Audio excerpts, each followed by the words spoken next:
Welcome everyone to another video and another podcast in our channel, Dentists and Dentists Who Desire. In this podcast, we've got a very special guest. He's a friend of mine. We work together, and he's a lawyer in the UK with over 20 years of experience.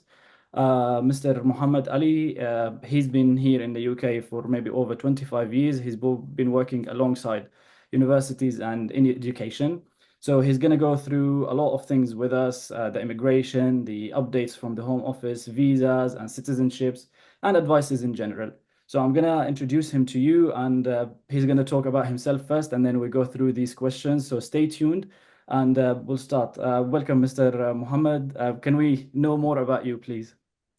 Thank you very much. My name is Muhammad Ali from Visa and Immigration Services Capital. I'm currently a registered immigration advisor with UK Immigration Advice Authority. As Dr. Anas said, I've got over 20 years working in UK Education Centre, including further education and higher education, but mostly been working in higher education. So my knowledge and experience is not just about immigration, but also about the relevant policies and procedures within universities. So I can relate a lot more to students and student issues. My knowledge and experience has developed further and further to cover other categories of immigration rules, such as skilled worker, spouse, partner, indefinite leave, British citizenship, etc., including and in addition to that, asylum and protection. And that's why I have started my own business while still working in education. So I've had my business for over 6 years now. No, I'm glad to have you again. Today, it's going to be going through all of these new updates and things. Just to mention before we go deep into the questions and get into the podcast, today is 20th of September, 2025. So anything we hear is valid for this period of time.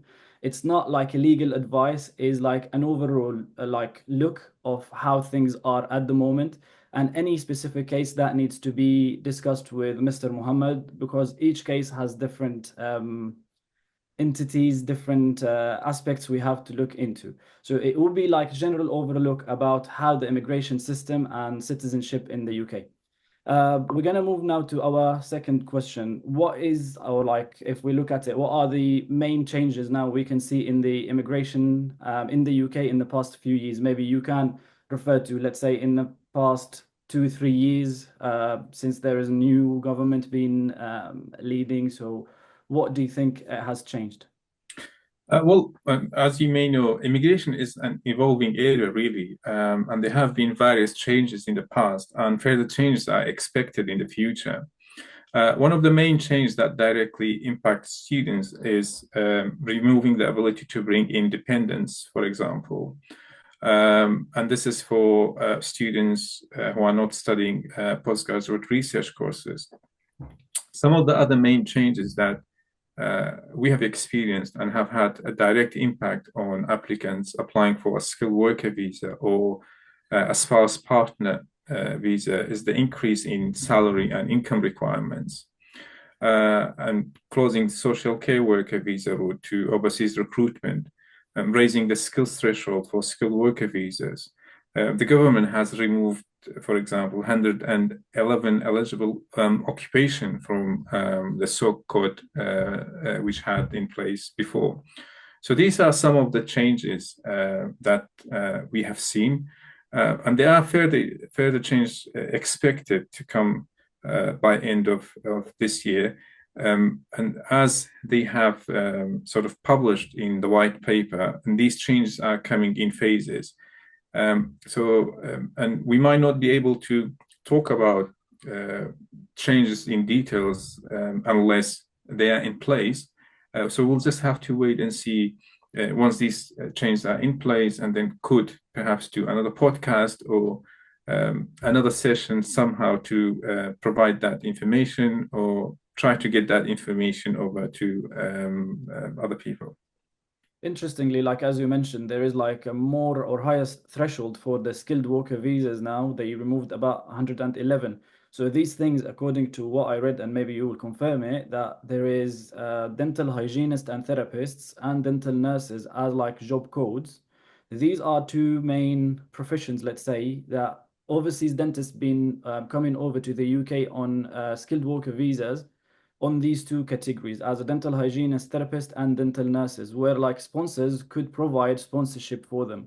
But I think from the 24th or 20 something of July just gone, they have changed it now. Like few of my videos before, I mentioned about these routes, about dental nurses, and I still get questions about it. Unfortunately, at the moment, even if the threshold of the salary is high enough, this profession is not considered eligible for skilled worker visa, if that's right. I believe so. So currently you've got dentists and dental surgeons, I believe, who are That's allowed eligible. to have the skilled worker visas. Yeah. Yeah, so that's the only way, unless like we come here on other different routes of visas to the UK, but skilled worker visas for dental nurses or dental hygienist therapists, even if someone managed to get their paperwork done as a dental hygienist therapist and they are overseas looking for jobs now in the UK, they won't be able to secure a skilled worker visa through this route. They have to go now through the education or do the ORE exam, become qualified dentist, then apply as a dentist on skilled worker visa. So yeah, moving forward now, about like you discussed about the white paper and the new updates. So there is like some rumors about like the indefinite leave to remain, which is like the route of like people to get into the citizenship. We're going to discuss the citizenship, but like indefinite leave to remain is the settlement where someone can stay in the UK for indefinite period of time as long as they stick to their conditions. There has like changes on the time, or like there will be changes. So like what is the update on this? Yeah, so again, the UK government has published in the white paper or the recent white paper that they're planning to increase meeting or applying for indefinite leave to remain from 5 years to 10 years. However, we don't know the exact details of that yet. And again, unless that's in place, we wouldn't be able to provide accurate advice. And again, with any rules, although this is published in the white paper saying this is coming into force or this is a proposed rule for the future, we would like to see if there's any exceptions, for example. What if someone was a good character and has been contributing to the economy, contributing to the community, and so on? Will there be any exceptions, and so on? So we're just waiting to see once that's in place, to see the full details, and then again we can share more information on that. I had like one of my friends once he said about this, like it's fair on the British people and the government to maybe increase the period from 5 to 10 years, like for skilled workers. The reason behind that, they said like if someone is qualified as a profession as a doctor or dentist, they would like them to stay more in the country. A lot of people like looking to take the citizenship and then move to a different country. They want them to keep contributing into their society, into the health system, into the educational system, make the country better with the higher education, which is like fair, a valid point if like the government is thinking about this. And again, 5 to 10 years, time will fly. And in the UK, there's always like for someone who's passionate, they've got like goals and dreams to do. It's barely enough 10 years to get to where you want. 5 years sometimes is not enough. But again, I don't think it's unfair, and it's not yet, as you mentioned, applicable. There will be changes. We heard about it. There's discussion in the Parliament and the House of Commons, but they have not yet published it. So inshallah, in the future, we're gonna have another meeting, another podcast, or maybe we may have like a webinar, and then we can take questions on. We may have like a clearer guidance. Now, we're gonna move forward to we mentioned earlier about the dependent visa. Now, student visas, normally they apply, they get master like acceptance. Let's say we're gonna focus about postgraduate visas. So postgraduate student visa. They apply, they get an offer from the university. So to be able to apply for student visa, they have to have unconditional offer. Yeah. Which is like covering all the conditions from the university. Yeah, yeah. And then you mentioned about the dependent visa. So can you tell us more? I know it's been maybe 2 years since that has changed, but like just to put some light on the new rules. Yeah, so the dependence visa, before students doing a master's course, which was 12 months or more, were able to bring independence with them. And of course, if someone was a government-sponsored student, they could bring in their dependents as well. They were doing a course which was more than 6 months. Now, this has changed now. Only students who are doing a postgraduate research course can bring independence. I mean, the rules around government-sponsored students are still in place. That's not changed. So students doing postgraduate research only can bring independence. The expected change in the future is that dependents may be required to have a minimum of CAFR A1 in English. So usually this is a requirement for spouse visa under the family route, but they may bring this in for dependents of students in the future. So this is one of the changes that's expected to come. And basically uplifting language requirements across the whole immigration system, in addition to unveiling a new family policy framework to the parliament. So that's sort of some of the changes that's expected. Yeah, so again, at the moment there is no English requirement to have as a dependent applying to come over on a dependent visa with the partner who's going to study postgraduate research, which could be either master in research or could be PhD. But any masters, so they call it level 7 RQF, this is considered master level. It should be RQF 8 or 9, I believe, to be able to apply for dependent visa if they are having like an acceptance in any of these courses. Is that right? So yes, master's courses are at RQF level 7, and PhD courses or doctorate courses are RQF level 8. And these need to be research courses. And usually PhD and doctorate course are research generally. But for masters, you've got taught masters. These are not eligible to bring independence unless they are government-sponsored students. Mm-hmm. But only research masters, whether they are government or not, government-sponsored or not. If the master's course is research course, then they are eligible to bring independence. Sure. So these students now are in the country and they are studying. They are in the UK, they are nearly finishing their masters. Either it's 1 year, 2 years, 3 years.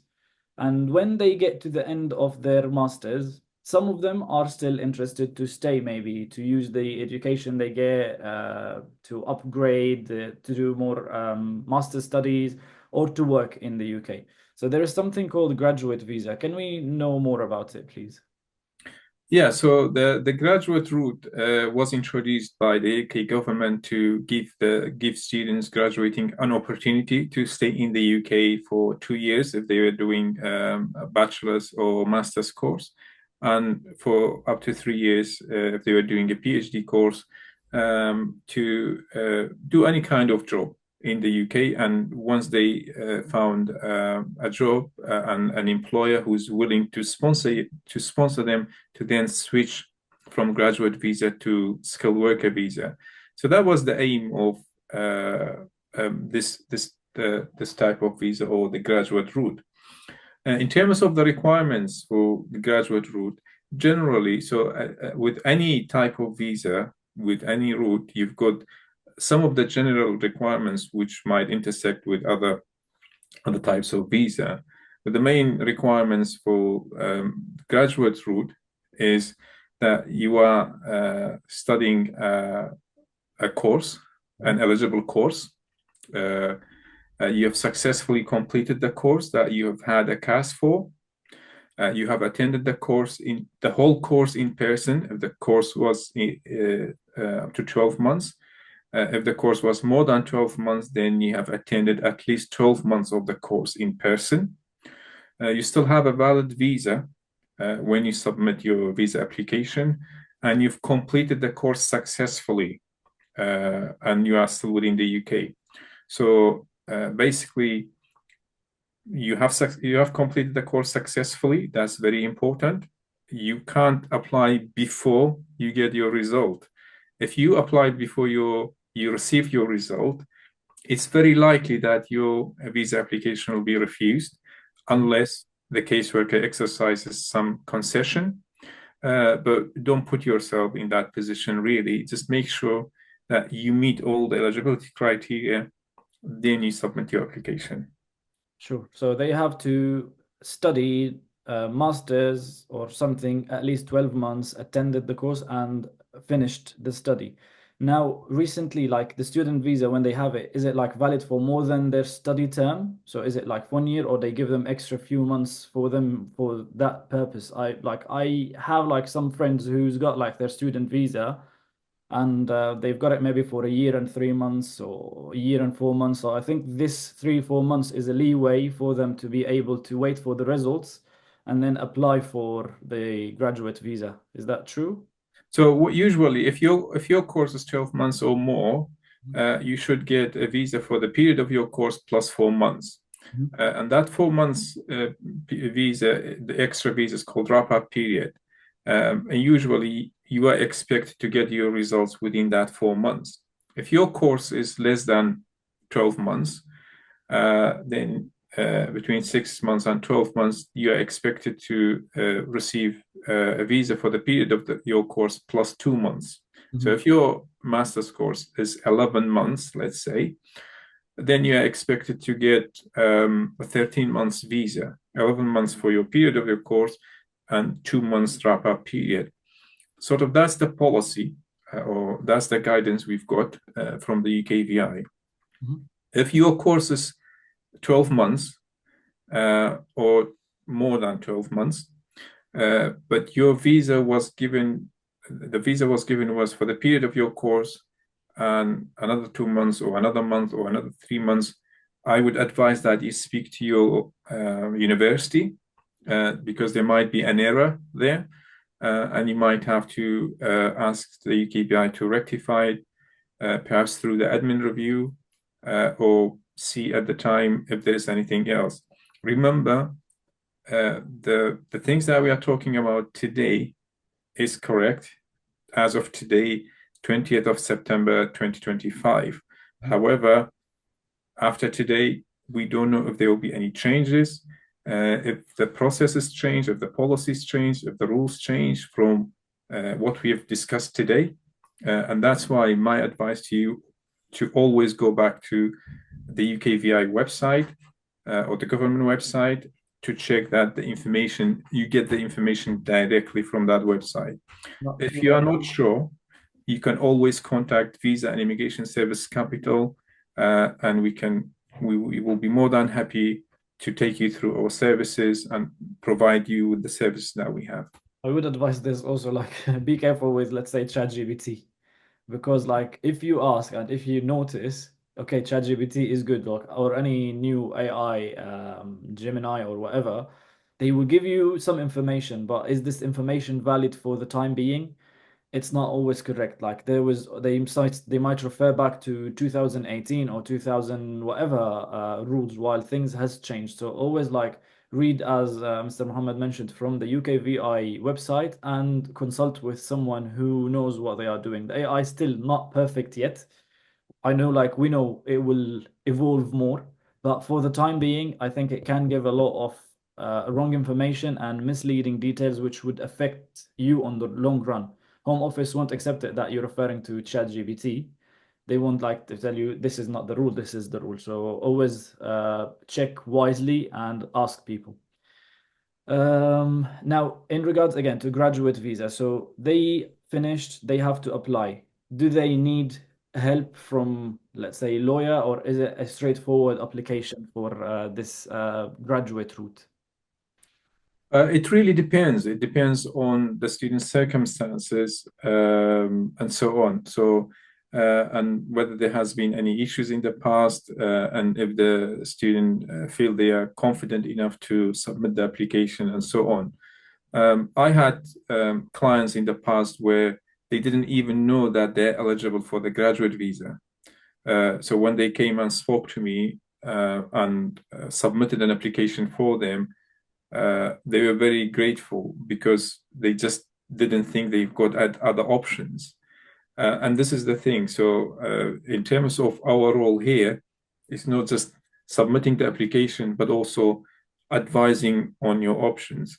And my advice to you is to always speak to your university, to your international student advice team or compliance team, or whoever is giving that advice. See what options you have after completing your course and see if there is any guidance for that or not. The graduate visa application is just a process. It's a similar process to some other applications that you do, similar to a student visa, similar to some other applications you do. But some people might feel overwhelmed by it, might not feel confident that they can submit it or complete it correctly.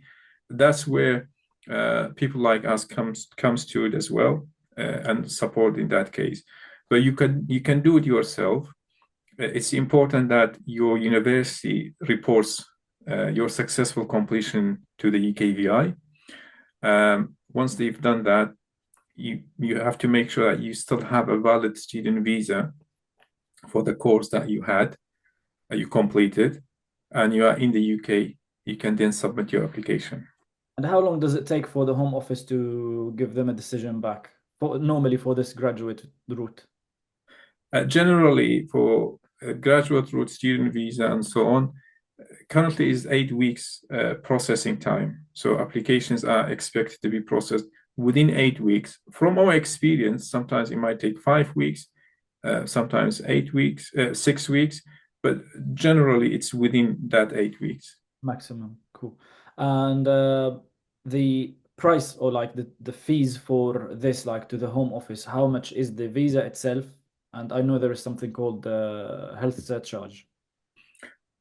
I think like myself, I read it somewhere. They mentioned about like the NHS health surcharge is about 2 grand, and the application itself is about 875. It's still maybe the same fees, possibly. Yeah, so again, because fees change, I think it's not advisable to mention these fees. However, currently it's over £800 for the application itself. And then you've got just over £1,000 for immigration health surcharge per year or per 12 months. And if you've completed a bachelor's or master's, then you are expected to apply for 2 years visa. So you're paying for 2 years. If you are a PhD, you pay for 3 years immigration health surcharge. So my advice to you is when you are ready to make your application, or you are planning to submit an application before time, you check the UKVI website for the current fees for your application and the current immigration health surcharge fees, because these are expected to change. For example, next April, it might change. Perhaps July next year. We don't know. And that's why it's not advisable to mention these fees for now, but please do go back to the UKVI website to check. True. And these, like, now we mentioned about bachelor's and master's, it's 2 years. But I had like somewhere in the news, I'm again dentist, but I read and hear things. They said that it could go down to a year and a half from January. Is that true?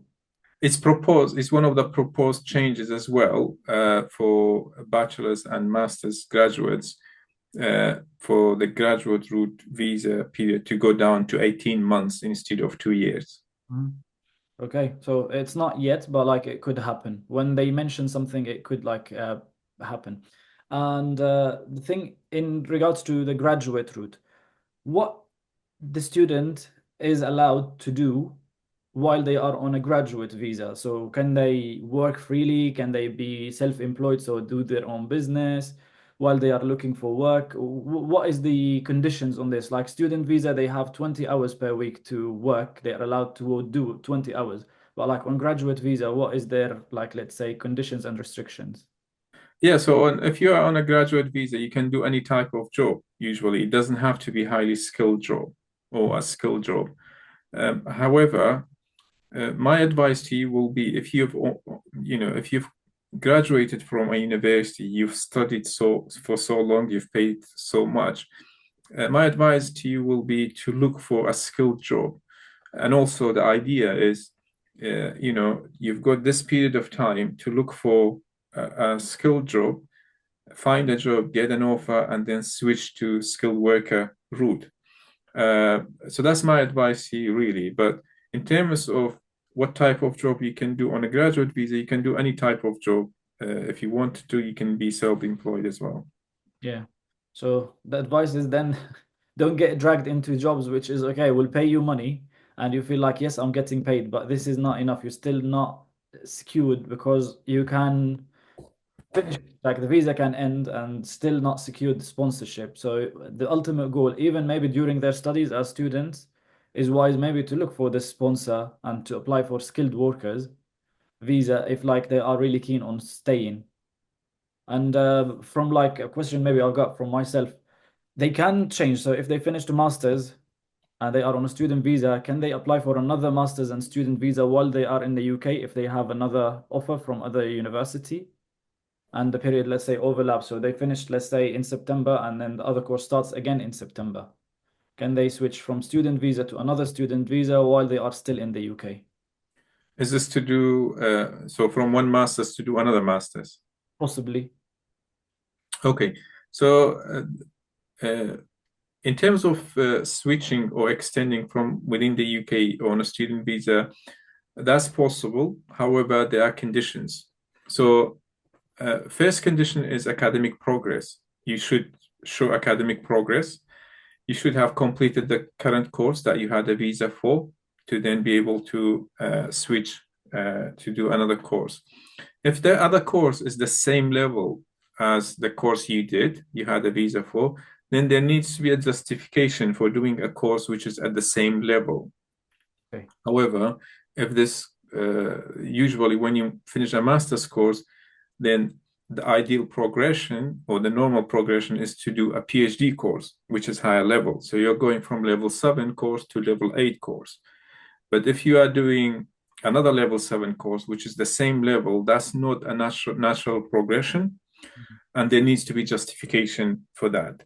But usually your university, the university that you're applying for, will ask you questions and they will be able to provide justification if there is one. For example, if you are doing a master's, let's say in engineering, in a particular subject in engineering, you finish that and you are thinking of running your own business or going into management.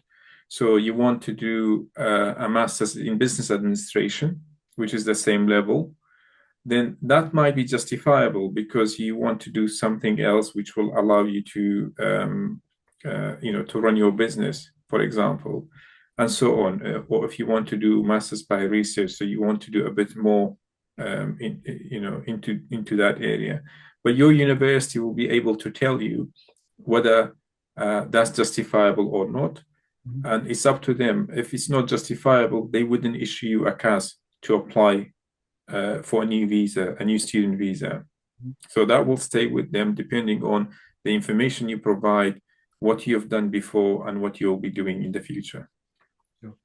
Now I'm gonna jump into the citizenship and long-term like pathways, let's put it this way. And a lot of students, a lot of, let's say, professionals, myself, I work with dentists a lot, medical, pharmacists, like all of these people. And some of us, let's put it this way, are interested in like the citizenship. If they are looking to come to the UK or Germany or the US or Canada, they would always look like, how long do I need to stay in the UK or in these countries for? What are the conditions for me to be able to get the citizenship and to be a citizen in these countries? So I know there are different routes. Myself, I know it. So in brief, like, what is the for the time, as you mentioned, for the day of this video, 20th of September 2025, what are the current guidelines for citizenship?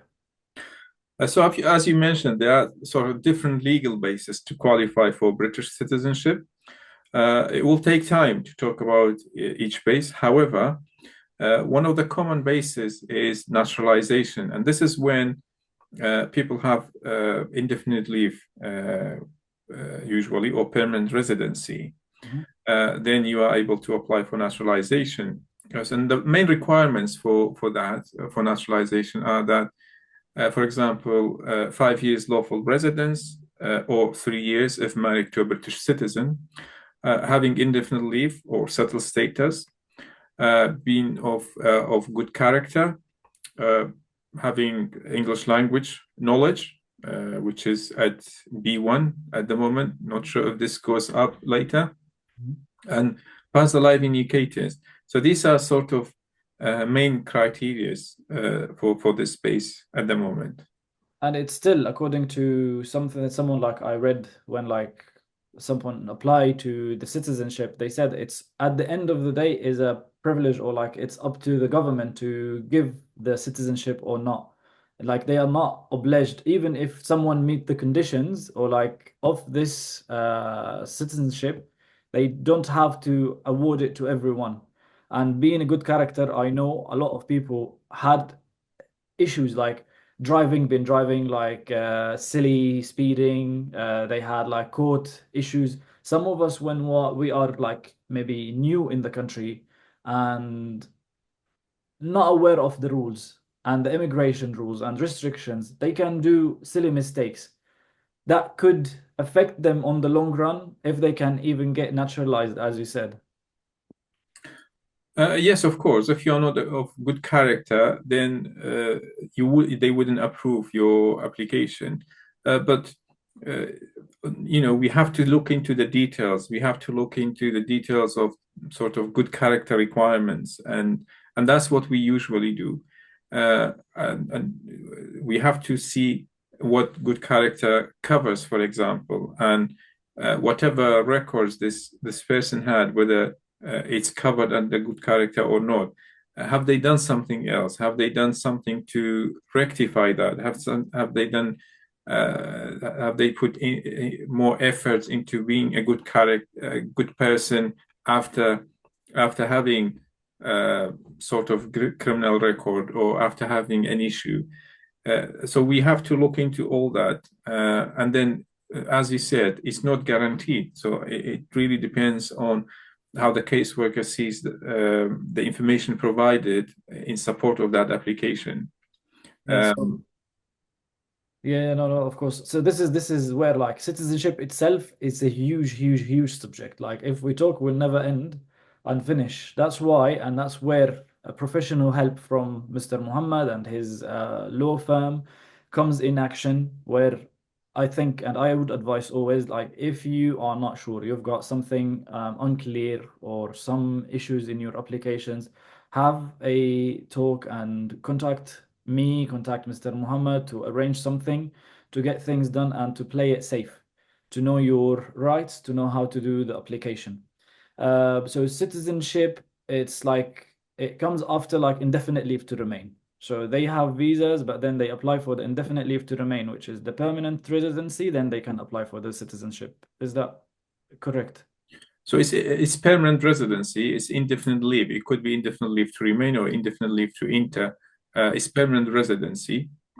So there should be no limits on how long you can stay in the UK at the time when you apply for citizenship generally.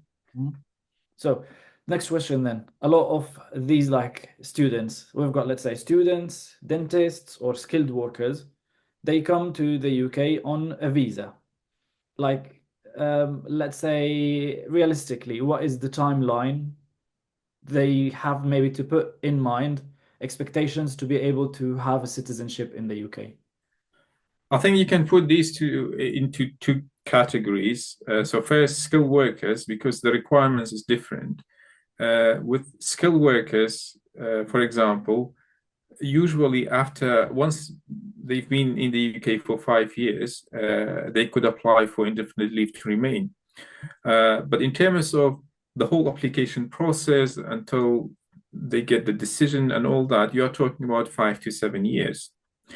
In terms of students, students are not eligible, or student visa doesn't lead to permanent residency or indefinite leave to remain or settlement, let's say.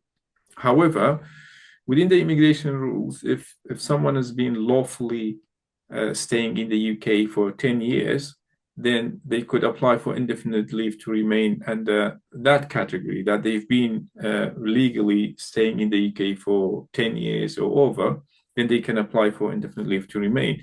And students or someone on a student visa could come under that category.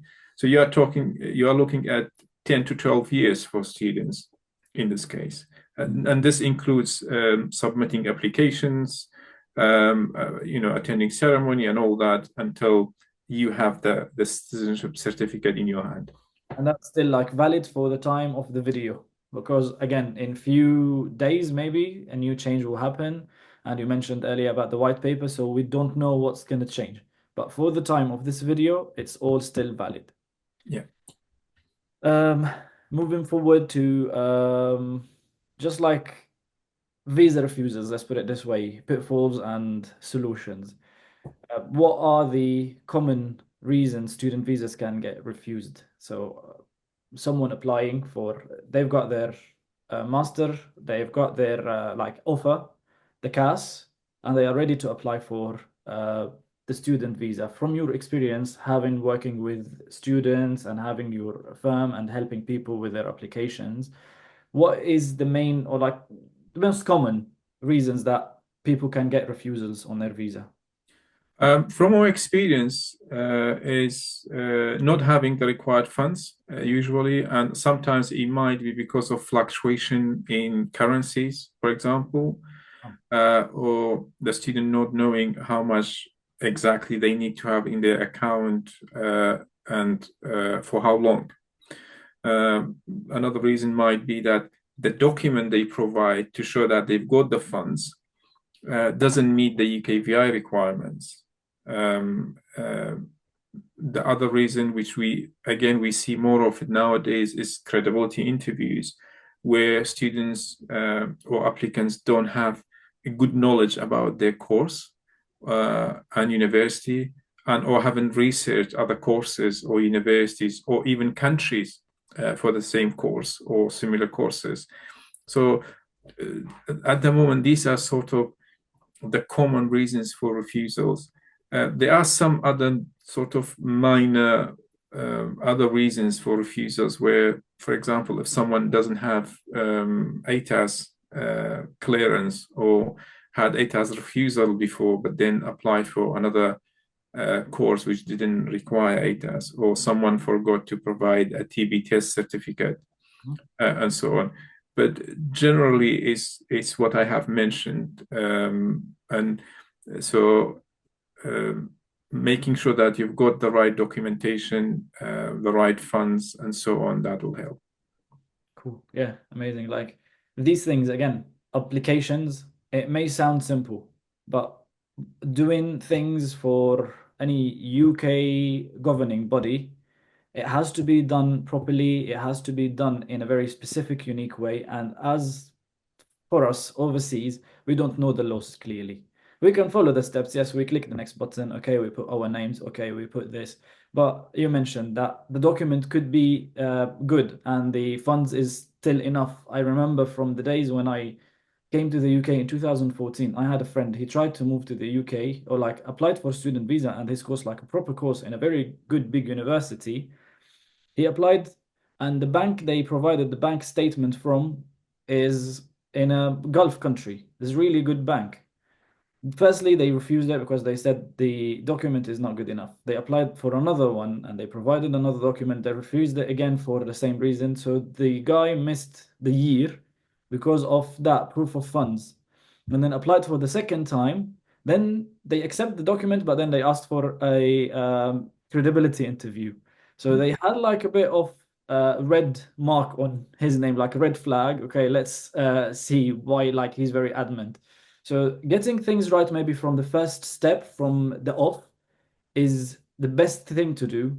And again, anyone who's thinking of doing these things, do it properly. And if you need advice, there's Mr. Muhammad, there is us. You can contact me or him and get things done properly for the student visa.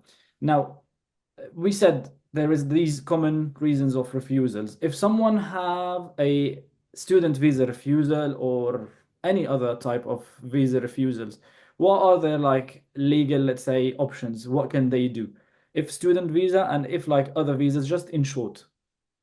Yeah, so if your visa application is refused, you should have the option to submit an admin review in most cases. If you believe the caseworker has made an error. Otherwise, you could get a new CAS, for example, to submit a new visa application. And this depends on the reasons for the visa refusal. But again, if you are not sure, you can always seek legal advice. And we at Visa and Immigration Service Capital, we will be more than happy to advise you and support you accordingly. Just to reiterate that sometimes, if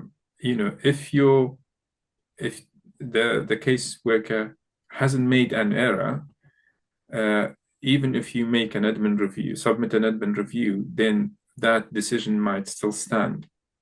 And this is key. The admin review is if you believe the caseworker has made an error. For example, you submitted financial documents, but they didn't look at it. They didn't take that into account, and they decide to refuse your application because they thought you didn't have enough funds or you didn't provide this document. So, and things like that. Unfortunately, there are cases that you can't, you can submit an admin review, but you can't overturn the decision because the decision was made correctly. And there is like other appeals or something, or they stop the appeals from. Yeah, so there is no appeal. So you submit an admin review. There are steps, basically. First step is admin review. There are other steps if admin review wasn't successful, but this is something you can discuss with you. with a legal representative if you wanted to. Sure. Okay, let's move on now to the next section. I've got it here like skilled worker visas for dentists. Let's put it like particularly. How does skilled worker visa currently apply to dentists? Well, I think we have mentioned, or I have mentioned before that they do, dentists and dental surgeons are eligible for skilled worker visa currently. They are eligible to apply under skilled worker route. Of course, this is subject to meeting the relevant requirement, including salary, qualification. What I have found that some of the key challenges for overseas dentists, which is their qualification, or some of the qualification may not be recognized in the UK and may have to go through further assessments or testings. And I believe you can comment on this more yourself, as someone experienced in this area. Yeah, they need first and foremost, like they have to do the ORI exam, which everyone is aware of, like people who listens to my YouTube videos and podcasts. The ORI exam, which is the exam they have to sit. Anyone graduated from any country outside the EU, they need to sit this exam to show that they are meeting the expectations of a UK qualified dentist to be able to work safely and practice dentistry in the UK. And so once they've got this, they can apply for registration with the GDC, the General Dental Council. So they'll be registered dentist in the UK. So on these bases, then the sponsors, which is practices or companies, want to have a dentist to work in their premises. They can provide this on the basis that this person is skilled. They have met the requirements from the Home Office, and then they can apply for the skilled worker visa. So I assume the sponsor or the practice will apply on their behalf, or it depends. Usually, the the key thing for dentists to apply for skilled worker visa is the course, COS. Mhm. And usually sponsors don't issue a course unless they meet all these other requirements and they do all these other checks they have, which you've mentioned in terms of registration and qualification and so on. So once they've got all that in place, then the sponsor issues the course, and that's where the applicant can submit the application. But I think it's mainly the main challenges at the beginning is these other bits before they Yeah. get your course. It is the long journey. So the course is same as the CAS. Let's put it maybe this way. CAS is for the students and course is for the skilled. Skilled worker, yes. Okay. Um, so updates on the minimum salary thresholds for employers for sponsorship requirements. Before I know it was less, but now for the time of the video again, 20th of September 2025, what is the minimum they need to show as evidence of their income or salary threshold to the Home Office to be eligible to apply for skilled worker visa financially? The minimum salary requirement depends on various factors, including where in the UK you work.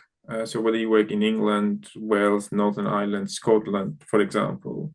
It also depends on the role, a number of hours you do per week.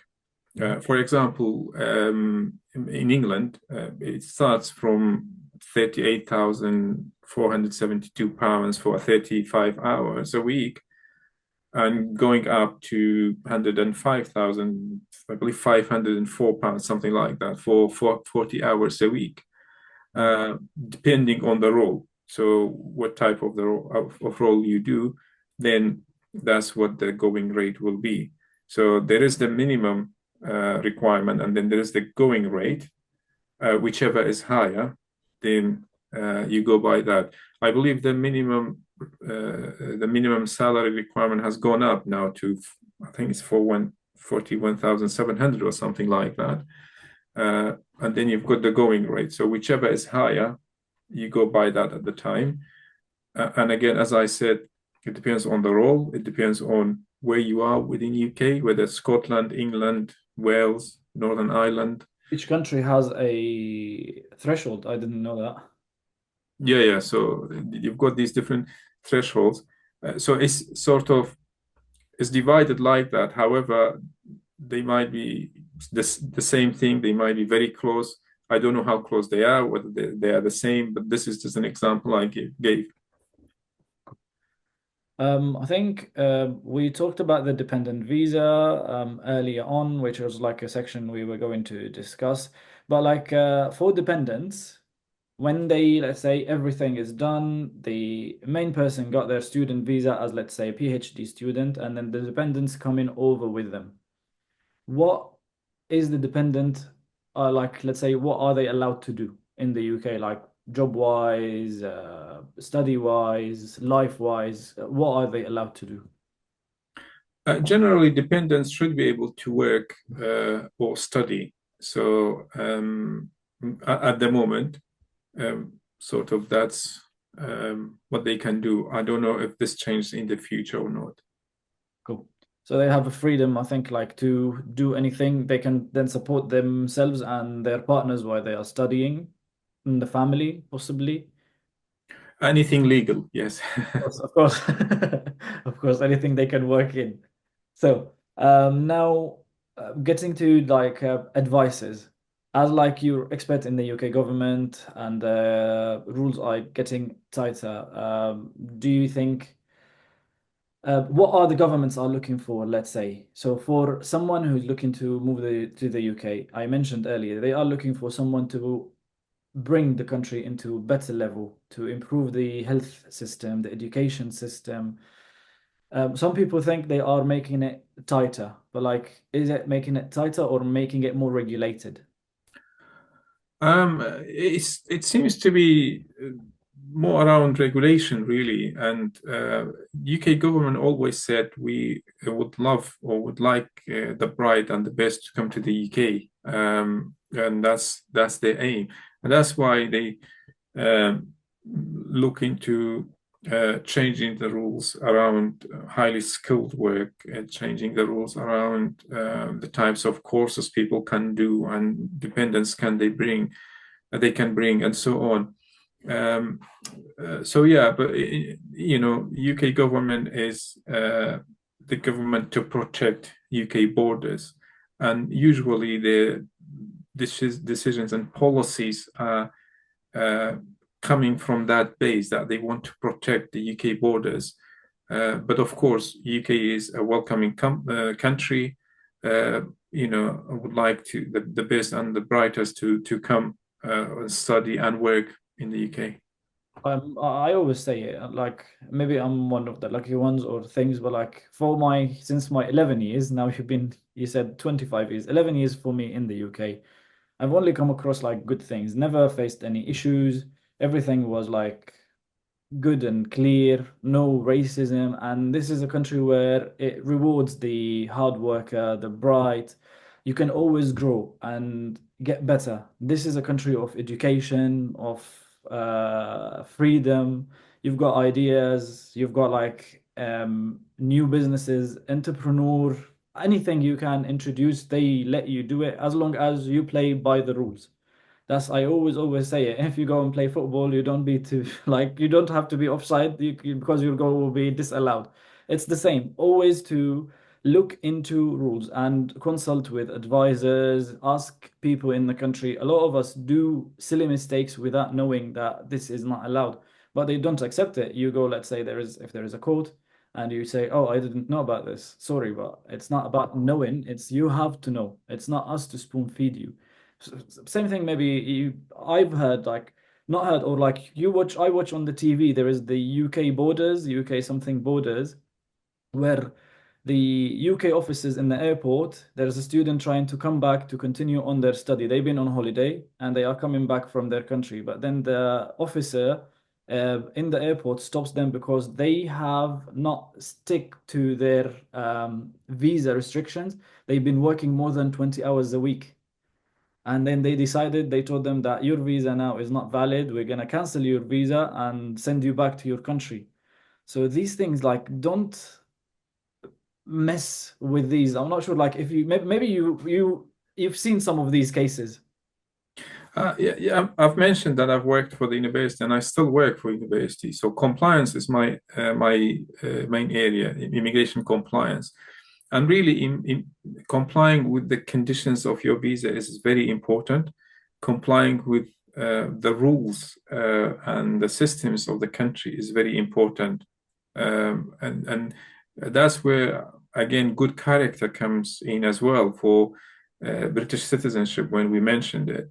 So if you overstay your visa, for example, that will impact or that will have an impact on future applications, whether that's an extension, switching to another type of visa, or even applying for British citizenship, falling foul of the rules, and all these things. So, as Dr. Anas said, you are given an opportunity to come to this country, whether to study or to work. You are expected to abide by the rules of the country, abide by the rules of your university, abide by the rules of your employer, and so on. So the ball is in your court, really, how you want to do things. But complying with these rules, with these policies and procedures, can only help you and help the country as well. I always tell them, like, avoid being naive, read, and if you cannot find an answer, consult. This is a mistake I made maybe when I was new in the country. I didn't know like a lot of things, but no one helped. Sometimes we learn from our own mistakes and we can't survive, but someone can make our life easier and our journey shorter and save us money. You may think like I'm paying for this service and this is like a lot of charge, but if you look at it on the proper aspect and perspective, it's saving you money on the long run. So advice always is important. Now, what would be your top advices for international students and dentists planning to move to the UK now, like generally? generally, my advice to any applicant, really, whether it's a student or a skilled worker, is first do your research, whether you are coming to study or work in the UK. Do your research about your course, about your university, and do your research generally. See if there are other universities, for example, providing the same course. If there are better options for you somewhere else, whether that's in another university, in another country, and all that. Know about your course when you go to your interview. Make sure you've got enough information, because we've seen refusals on base of credibility interview when applicants can't answer questions about the modules they will be doing, for example, where the university is, and whether they've done any other research, and reasons for choosing that particular course or that particular university and not another university or another course, or why they want to come to the UK and not another country. Make sure you do your research. You read about these things already. And I always say, submit an application as soon as you can within the period that you are allowed. For example, as a student, you can submit your visa application within 6 months from your course start date. So start as soon as you can, so that if there's any issue, if your application has been refused, perhaps you've got time to submit an admin review, or if you go for another application, you still have time to submit an application, another application on time to arrive by the start date of your course. Because from my experience, when students are late for their course, for example, when a course starts and then a student arrives 3 weeks, 4 weeks after that, because the university allowed them to do that, they tend to struggle. Some of the modules at the beginning are important, and it impacts on sort of your study going forward and things like that. So really, that's my advice. And make sure you've got all your documents in place before you submit your application. If you are not sure, you can always double check with Visa and Immigration Services Capital, and we will be more than happy to support you through the process. That's like I always say it. I always tell them, act early on. If you're planning for some people wake up early, like late, and finishing their study, the bachelor's they are doing in their country, and they want to move straight away to the UK. But like, we don't have our graduation certificate, we don't have this, we don't have the IELTS, we don't have the money, we don't have yet anything sorted, and we want to do it in January. We have to be realistic. That's one. And two, if we're thinking, I think if like we're thinking of September next year, so now we're for September next year, who's like someone graduating now, yes, if we're acting now, that's good amount of time for us to look into courses, into universities, best thing to do. So that's where also we can support through Dentists Who Desire, our websites, our services, where we can do the consultations, advice on best universities, best courses, and when to take actions. I've got students, like also last year, like dentists who moved to the UK already. One of them applied very, very early on, like from February, he started like his applications, got the offer and applied. It was like the earliest and the first one applied. Firstly, they saved themselves money not to pay for priority visa, I believe, Mr. Muhammad, which is like extra 500 or £1,000 on the application. They just submitted the application and waited, and then they can organize all their travel expenses or the timing, the hotel, the accommodation. So when we give ourselves enough time and the Home Office enough time to study our maybe case, if we don't give them maybe enough time, I believe in my own point of view, if I'm there, like in their shoes, if they can't make a decision on someone's application, they may just give rejection rather than risk it to allow them to come to the UK. While if we give them enough time to research on us and they can give a decision, that's also safe on us. That's like, again, point of view. I'm not a legal advisor, I'm not a lawyer, I'm saying things. So this is what I think. this is really it. At the end, I think now we're coming to the end of our podcast. To mention, as I mentioned earlier, me and Mr. Muhammad know each other now, I think, for over 2 years. We worked together firstly. Now, I supported a lot of students who are interested to come to the UK, and we got help from Mr. Muhammad. With admin reviews and other type of visas. Someone already in the UK need any kind of help with settlements, with spouse visas, dependent visas, work visa, anything.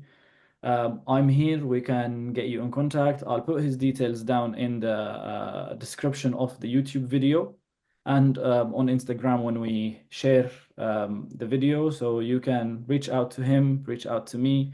We'll be more than happy to help and support. Thank you, Mr. Muhammad, for your time. It's a weekend today, but like he just gratefully gave us a lot of his time. We spoke about all these things, and in the future, we're gonna have a subsequent podcasts and videos to talk about maybe more updates. Very well. Thank you. Thank you. So don't forget to subscribe and share, like the video, share it with your friends, anyone interested in the UK, UK journeys, dentists, doctors or pharmacists, even engineers, anyone interested in educational journeys, work in the UK, settlements, anything. We here, follow the videos. If you've got any ideas, leave a comment down below. And don't forget, our website, Dentists Who Desire, can provide all the support. Dentists is the website where you can go and revise for your ORA exam and MFDS, LDS. So if you are already preparing for your exams, the part one part of these exams is available, hopefully working on part two. I'll see you in new videos and new podcasts. Take care, and I'll see you later.